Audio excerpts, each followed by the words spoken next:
Welcome to Aviation Careers Podcast. My name is Carl Valeri, and I'll be your host today. You know, with the pilot demand still surging and college alternatives gaining traction, professional flight training has quietly become one of the highest upside career paths in America, as people are rethinking what a good career looks like. Joining me today to discuss this is Patrick Arnzen, CEO of Thrust Flight Academy. Patrick is a former airline pilot, designated pilot examiner since 2012. He also has built and run several aviation businesses over the course of his career, and he wants to share his passion and knowledge of aviation with you. Patrick, it is so wonderful to have you on here. Welcome. I'm very excited to be here. Thank you so much for having me. So, Patrick, we have a lot in common. We were just talking offline beforehand. We've flown in the same area, and we both love aviation and have a big passion for aviation. Before we even get into the whole careers, I always love to hear about how people got involved and how they developed that passion for flight and passion for aviation. So I have a lot to, I owe my dad and my grandfather a lot of credit to my success in aviation. So, I was really surrounded by aviation when I was a child.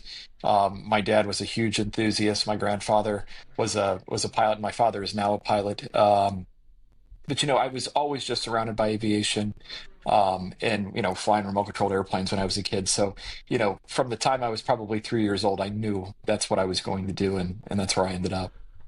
Yeah, it's funny how our stories are very similar. Here's Patrick, who's a CEO of a big flight school, and he started the same way a lot of us do, just model airplanes and flying small airplanes.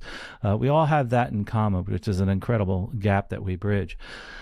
So, Patrick, we both love aviation. We love our career in aviation. And one of the things that's been great is there's been a shift in what an actual quote-unquote good career looks like. And this career has really become one of them, and that's aviation. So, and in your mind, and not to put words in your mouth, what do you feel defines a good career? I think a lot of it just depends on lifestyle. And I think a lot of it depends on, what the pay looks like. When I got into this, and probably a lot like when you got into it, things have changed a lot. When I timed my aviation career about as poorly as you could. So I was ready to go to the airlines when September 11th took place. So my whole career was kind of set on hold for quite a while. And, back then, in order to be competitive to go to an airline, things have changed a lot. You probably had to have 3,000 hours total time, probably 500 hours multi, just to get a job that paid $16,000 a year. And oh, by the way, you're based at Kennedy, right? And you're living in a crash pad in Jamaica, Queens, which is what my story was. So back in the day, I literally qualified for food stamps. I didn't take them, but it was a real struggle, and you really had to want to be a pilot. And I think there was this sentiment that you had to pay your dues. And depending on how you timed the market, I was on reserve for years, and there was very little movement. That's all changed. This is a fantastic career now. We've got folks that are starting in the six figures first year. They're getting signing bonuses. People are getting hired pretty quickly after they get to their 1,500 hours. And I think there's been a lot of noise lately, well, the airlines aren't hiring, which, certainly is not the case. They might have slowed down post-COVID since, we had that huge run on pilots. But I think the story is, it is just a wonderful time to be a pilot. The lifestyle that comes with that, especially after you get a few years under your belt, you might be working, 15 days a month or less. So I think between the pay and, the lifestyle, I think it's just an amazing career. And then the path to get there is a whole lot faster than it used to be, at least in my time. So guys like us, we've got a lot more visibility on, I think, historically what's happened and really how good of a time it is to become a pilot. Absolutely. And, along with that story, I got hired in 2001 and soon afterwards got furloughed and worked at 3-4 different airlines. And I think after my fourth year, I finally broke the $30,000 mark. I was making $16,000 a year, bouncing from airline to airline, just trying to keep a job. That has Hmm. really changed. It actually has gotten so much better because now, like you said, you can get into a job that is making a six-figure income right off the bat. The requirement's a little higher, and there is a lot of noise about things have slowed down, although it's picking up again. But we can't just ride those waves. We have to look down a path of 10, 15, 20, 30 years as far as a career is concerned. And it really is a much different career, and it's really well respected, which I love the fact that you mentioned that. The other thing that's interesting that has changed over the years is if you remember, the 4-year degree was required at most places. Perfect eyesight, when I got started, was required. Also, many other things that aren't the requirements now. Now they're more worried about, first of all, the hours, the quality hours, and if you can get along with the other person in the cockpit. And that's Hmm. really terrific. So something that's changed is what you're doing. You're actually realizing that, and you're helping people move forward in their career without having to go to college. So let's talk a little bit about that as far as the college route. How has that changed? Have you seen that change over the years? I think the whole attitude about going to a 4-year, oftentimes 5 or 6 year brick and mortar school and taking out massive amounts of loans, with really no idea what a lot of people they go into college and they don't even really necessarily know what they want to do. And I think it's really a shame, but I think the attitude towards college has shifted. I think people have started to realize that the trades, and let's be honest, what we're doing is a trade. It's a very well respected trade. That's where a lot of the great careers lie. I think, there's a lot of people that went and get maybe liberal arts degrees or, other sorts of degrees, and they have a lot of trouble trying to find a job, that pays them and allows them to repay sometimes the hundreds and hundreds of thousands of dollars in debt that they have. So in a program like ours, where people will come and they'll spend 10 to 12 months at about $100,000, which certainly is not cheap, but they come out the other end after building, their flight time for, say, a year afterwards. You've got a a year job with 2 years of education, really, right? And if we talk about the collegiate aviation route, right, like somebody says, okay, I want to be an airline pilot and I'm going to go to a college and get all my flight training at the college. Those two things don't typically fit very well together. As well as I do, the more time that we put in between lessons, the more we've got to relearn what we forgot from the last time. Absolutely. And, with all the challenges with scheduling and weather and semesters, I mean, those things, it's like trying to put a square peg in a round hole. It doesn't work very well. And let's be honest, I don't see a lot of value in getting an aviation degree and then becoming an airline pilot. I see a lot of value if you do really want to have a degree, is to go through a program like Thrust or many of the others that are out there. Take all of that experience and take it to one of these colleges, and they're going to give you 50 or 60 credit hours towards your degree. Spend 2 years, finish your degree online if you have to have it, and I mean, not necessarily do it in aviation, right? If in that way you've got some sort of a backup, if you have a medical condition or something like that that won't allow you to fly in the future, I think it makes you a lot more relevant in the workspace. Absolutely. And to add to that, say you want to go into management someday, say that's Hmm. your goal, then yeah, you can work on that degree while you're at the airlines. I mean, I've had so many people that have, say, gotten their associates, went to an airline, finished their bachelor's and did their master's while they're at the airline, and then had the airline pay for it. So that's like the best situation right there. That's right. And they're making really good money, which I think is absolutely terrific. It's really interesting to see how this whole career has evolved. It really is one of those they call gray collar jobs. It's between the white collar and the blue collar jobs, but it's something that is a true skill that you have, and it's portable. You can use it in many different areas, and you can use the things that you learn in aviation in other jobs. I like what you just said about the medical. A lot of people think all I can do is fly an airplane. Well, you have all these management skills, Hmm. and you have this ability to actually move forward in a career that's very difficult, which allows you to jump over hurdles that you couldn't do before, you thought you couldn't do. And I think that's a big part of this too. But It's looking, super relevant with what I do every single day. I mean, we have 230 employees now. We probably have, wow. 4 or 500 students on property at any one time, and I cannot tell you how relevant that experience has been to running the day-to-day operations here at Thrust Flight. Yeah, absolutely. Now let's talk a little bit about trying to bring people into thrust flight. And, oh, by the way, thrustflight.com, if you're interested in looking at this right now, so you're watching this or listening to this online, really good information out there. One of the things that I think is really important, though, is trying to draw people in from diverse backgrounds. And this, you hear this all the time. Well, I'm too old to fly. I'm too young to fly. That's kind of interesting to hear that one. But there are people from the very, very young to the very old actually getting into aviation. What do you see at Thrust Flight as far as the range of ages and backgrounds? It's a really mixed bag. Of course, we've got a pretty good population, say about 30 to 40% of young folks that are coming straight out of high school, or maybe that have done 1 or 2 years of college and they said, you know what, I don't want to do that. But we have a huge population of career changers. We have a huge population of people that have been in finance and people that have been in, all sorts of different careers. And they said, you know what?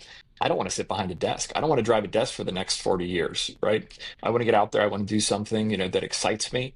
So we've got a very wide variety of folks that are, say, late 20s to early 40s that have come to us and said, I want to change my life. I want to do it quickly. I want to get to work as quickly as I can. And they've still got this great runway ahead of them, pun intended, of 25, 30 years where they can still, be an airline pilot, have a great career. And we've seen people really just change directions in a big way in their personal and professional life. Patrick doesn't know this, but I sent a lot of clients over to Patrick's that are career changers, and they always ask me, hey, where can I go, especially in the Dallas area, where I can get into a program that I can get through quickly and that has great quality. Patrick didn't tell me to say that. He doesn't even know I do that. But one of the things that we do through, you're welcome.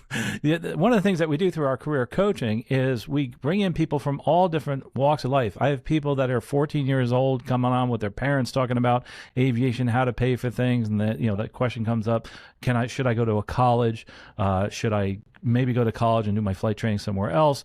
All these different questions come up, but the most important thing is to get someone that has an unbiased opinion to actually help you out. And that's what we do with our mentorship and also our coaching. But also you can go online and talk to people. There's a lot of different really cool people on YouTube. As a matter of fact, one of them is Thrust Flight.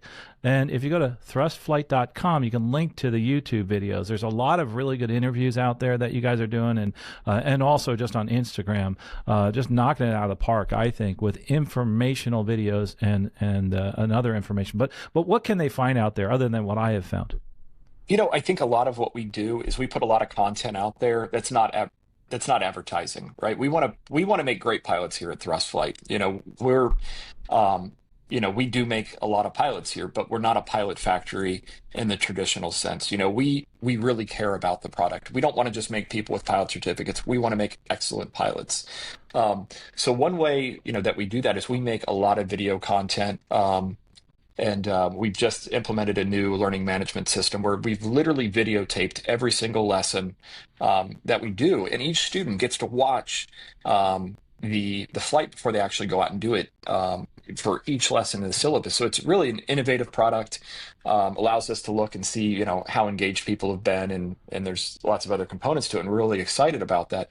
But we take a lot of that and we put that out on YouTube. And one thing that I love hearing is, people that we've never met say, I watched so many of your videos, right? I learned how to do steep turns from Thrust Flight. And we actually have other flight schools in the industry that say, go to Thrust Flight's YouTube channel and watch this video, right?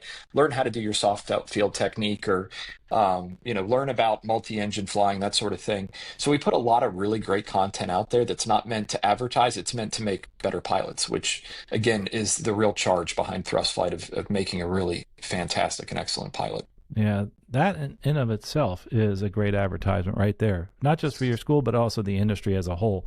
So I really like what you're doing for the industry, and that's been terrific. Yeah, I think it's motivated a lot of people.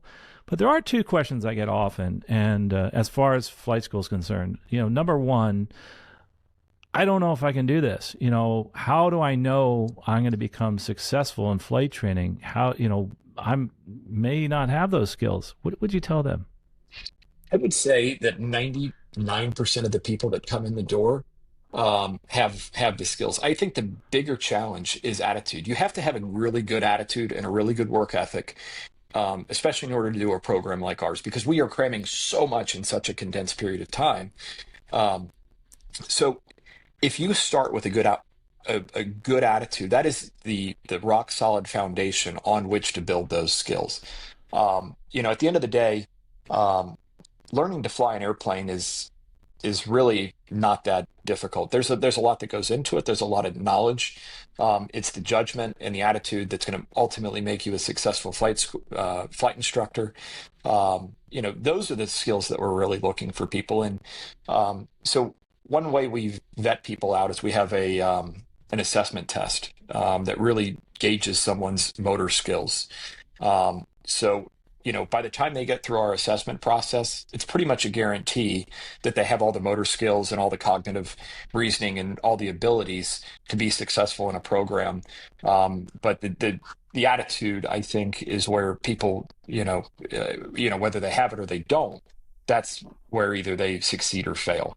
And I think that's, having a good attitude and a good work ethic is number one in my book.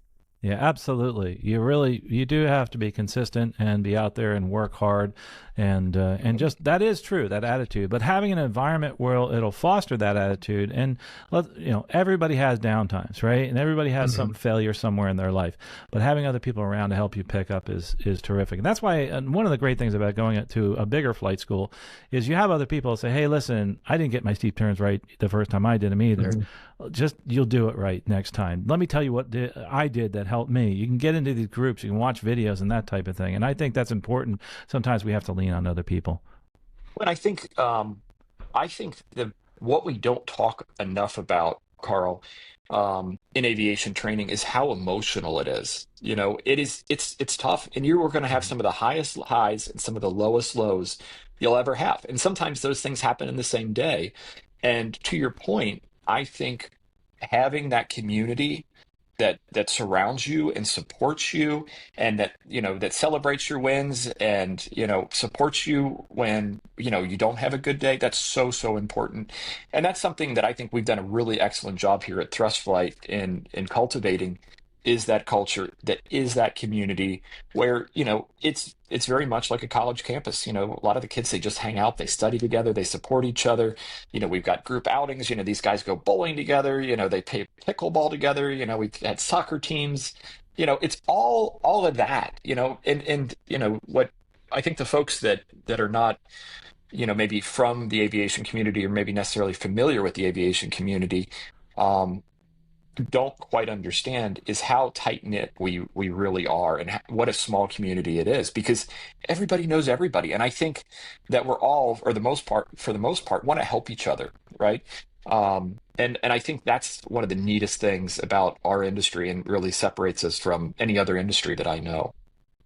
Absolutely, because the training itself is quote unquote simple, but it's not easy. It's more psychological, like we talked about. And there's other Mhm. people that want to help you get over those struggles that are in your mind. And I was just listening to someone just a couple minutes ago. I say, "Hey, you can do this." Talking to another student. I think that's terrific.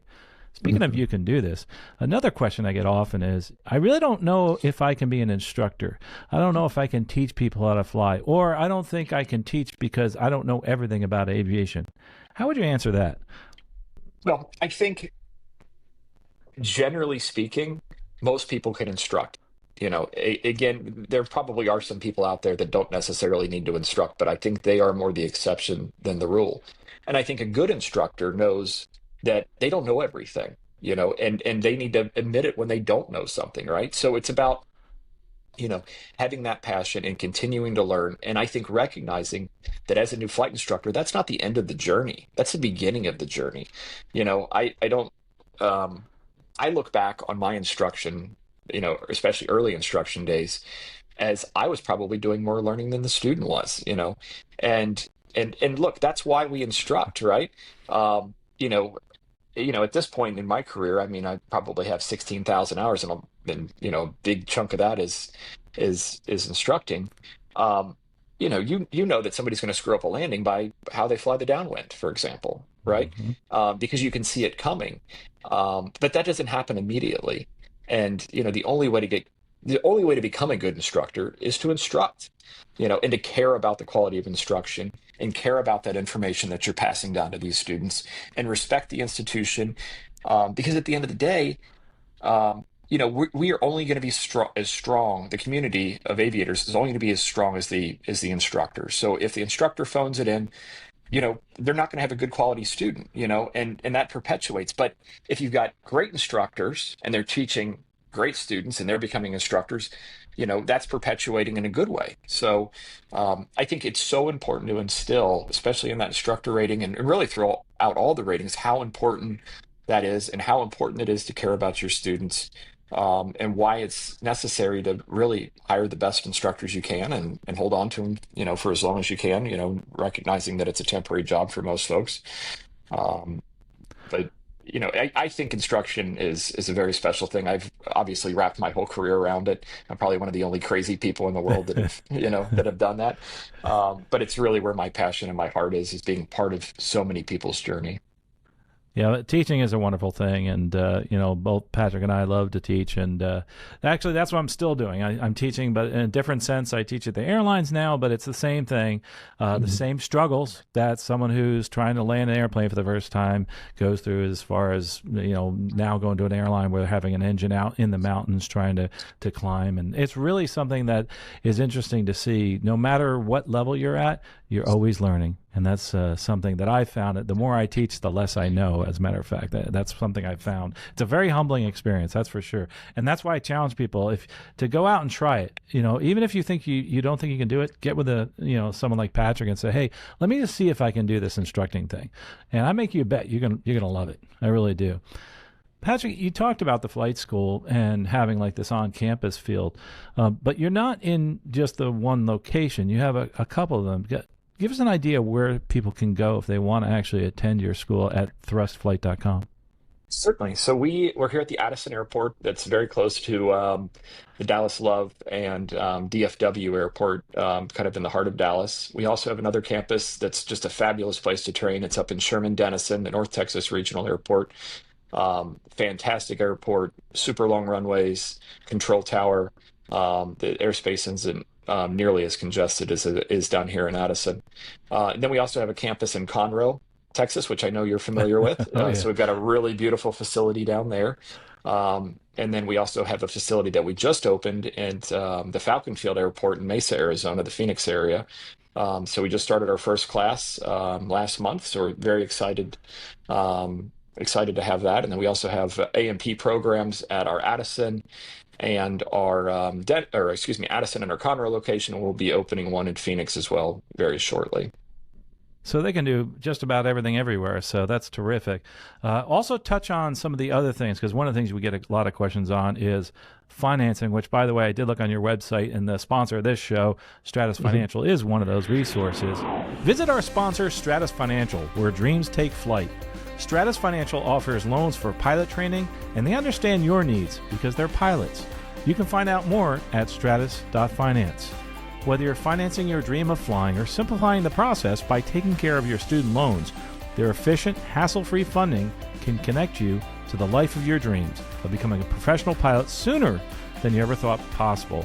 Visit them at stratus.finance. As a sponsor of this podcast, Stratus Financial is giving away scholarships guides, and you can get yours for free by using the coupon code STRATUS. Visit aviationcareerspodcast.com/free and use that coupon code STRATUS. Again, and please visit our sponsor, stratus.finance. So tell us a little bit about how people would go through financing and what is available if they don't have the cash to pay for this. Absolutely. So we are partnered with both Stratus and Sallie Mae. So I would say about 80 to 90% of our folks are getting financing through one of those lenders. It's always a great idea if you have the ability to get a co-signer. That's going to increase your possibility of getting approved and lowering that interest rate. So they're able to take a loan out not only for the flight training, but also a living stipend in the case of Sallie Mae to pay for things like housing and food and all the things that come up during the flight training. As we know, flight training is very expensive. But I think if you look at the return on investment there as compared to a traditional, 4-year brick and mortar school, I think your return on investment is infinitely better. Absolutely, I agree. And by the way, you can find out what we're talking about at thrustflight.com. Some great information. There's also links to all the videos, Instagram, and it's really been terrific talking to you, Patrick. Anything else you want to add to this, or anything in closing as far as Thrust Flight, and if and maybe close with why you think that being a professional pilot is a great career? I think the first thing I would point to is the Boeing report that says, look, we're going to need 640,000 pilots in the next 20 years. And I think the fact of the matter is with all the with all the retirements and the current number of pilots producing, I mean, it's a numbers game. We're not making enough pilots, and we're certainly not making enough mechanics. So anybody that's interested in the aviation career, not just in flying, but anything in aviation, it is a wonderful, wonderful place to be. Aviation's such a special, thing to my heart, and has it's really been great, for me and for my family and for all the folks that come here to Thrust Flight. So I would encourage anybody to, that's even remotely interested to explore it and, to really educate themselves on it. Yeah, absolutely. Educate yourself through watching videos online, going to thrustflight.com, where they have a ton of videos, especially on YouTube, and just asking questions. Feedback at aviationcareerspodcast.com. I'll send them over to Patrick. If you do want to contact him directly, thrustflight.com and hit the contact button. You will actually be able to talk to somebody, which is actually terrific when you do contact a flight school. What I think is really important. Patrick, this has been awesome. I mean, we could talk forever about the benefits of being a pilot, a professional pilot. I love this industry. I love the people in this industry, and I love the things that it's enabled me to do in the places I've been able to see I never would have seen otherwise. And that's me. And, people will tell their story, why they love aviation. Send us an email, feedback at Aviation Careers Podcast. Let us know why you love being in aviation. Patrick, again, thanks so much for being here. We appreciate what you're doing, and we really appreciate what you're doing for the community as far as really delivering a quality product. We sure appreciate the time. Thank you so much. So if you're listening to this right now, or you're watching this right now, do me a favor, don't stop right here. What I want you to do is take one step today to move forward in your career. Maybe it's looking at the website, thrustflight.com, and checking out those YouTube videos. Don't stop. Make sure you take one step every day to move forward in your career and in your life. And you know what? I think you're going to get to your career goal sooner than you think. Thanks for watching. We'll talk to you next episode.